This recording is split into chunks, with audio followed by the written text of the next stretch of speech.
Good morning friends, फिर से एक बार आप सबों का हमारे चैनल एक ही ट्यूटोरियल में स्वागत है। आज हम जो टॉपिक डिस्कस करने जा रहे हैं उसका नाम है मानचित्र का अध्ययन, अर्थात मैप का स्टडी ऑफ मैप्स। एंड सेना में मानचित्र के अध्ययन का विशेष महत्व है। युद्ध क्षेत्र में मानचित्र ही सैनिक का क्या होता है, सच्चा मित्र होता है, क्योंकि युद्ध संबंधी कार्य की सफल कार्यवाही इसी पर निर्भर होती है। मानचित्र के अध्ययन से मैप्स का जो स्टडी है बहुत ज़रूरी होता है सेना में, खास करके डिफेंस क्षेत्र में, युद्ध क्षेत्र में मानचित्र मैप्स जो है वही सैनिक का क्या होता है, सच्चा दोस्त होता है। तो युद्ध संबंधी कोई भी कार्य है, अगर उसका सफल कार्यवाही करना है तो हमको मैप्स थोड़े अच्छे से क्या होना चाहिए, आना चाहिए, मैप्स को पढ़ने आना चाहिए।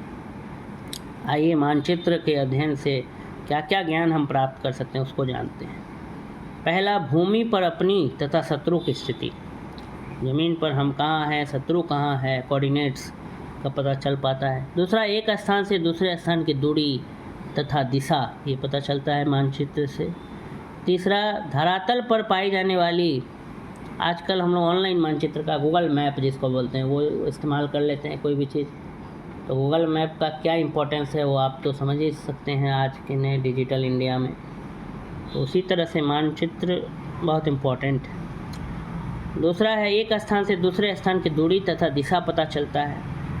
तीसरा, धरातल पर पाई जाने वाली विभिन्न आकृतियाँ एवं उनके द्वारा उत्पन्न की जाने वाली समस्याएं और उनके समाधान। चौथा, मार्च करने के लिए उचित रास्ते का चुनाव। पांचवा, दो स्थानों की परस्पर दृष्टिगोचरता, इस तरह से दिखता है दो स्थान।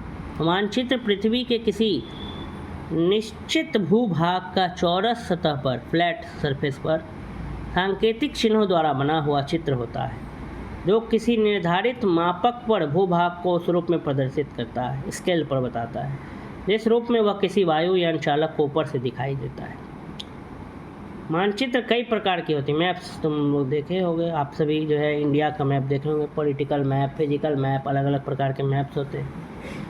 10th में ज्योग्राफिकल मैप्स होता है, बहुत तरह के मैप्स आपने देखा होगा भारत का मानचित्र। मानचित्र कई प्रकार के होते हैं, जैसे प्राकृतिक मानचित्र, राजनीतिक मानचित्र, आर्थिक मानचित्र, ऐतिहासिक मानचित्र, सांख्यिक मानचित्र, सैनिक मानचित्र, तरह तरह का मानचित्र होता है। इसमें अलग अलग टॉपिक्स को डिस्कस किया जाता है मैप्स के द्वारा। एनसीसी में मानचित्र अध्ययन से कैडेट्स में मानचित्रों को पढ़ने और समझने की क्षमता विकसित करना है। बुक ऑफ मैप्स को एटलस कहा जाता है। तो एटलस में तरह तरह के मैप्स आपने देखा होगा, नहीं देखा है तो मैप्स ज़रूर देखिए, स्टडी करिए घर में, बहुत आवश्यक है मैप्स की जानकारी। एनसीसी में मानचित्र अध्ययन से कैडेट्स में मानचित्रों को पढ़ने और समझने की क्षमता विकसित करना है। यह छात्रों को भौगोलिक जानकारी, दिशा निर्देश और स्थानिक संबंधों का ज्ञान प्रदान करता है, जो विशेष रूप से सैन्य और आपातकालीन स्थिति में महत्वपूर्ण होता है। तो ये हमारा टॉपिक यहीं पे समाप्त हुआ, मानचित्र का अध्ययन, स्टडी ऑफ मैप्स।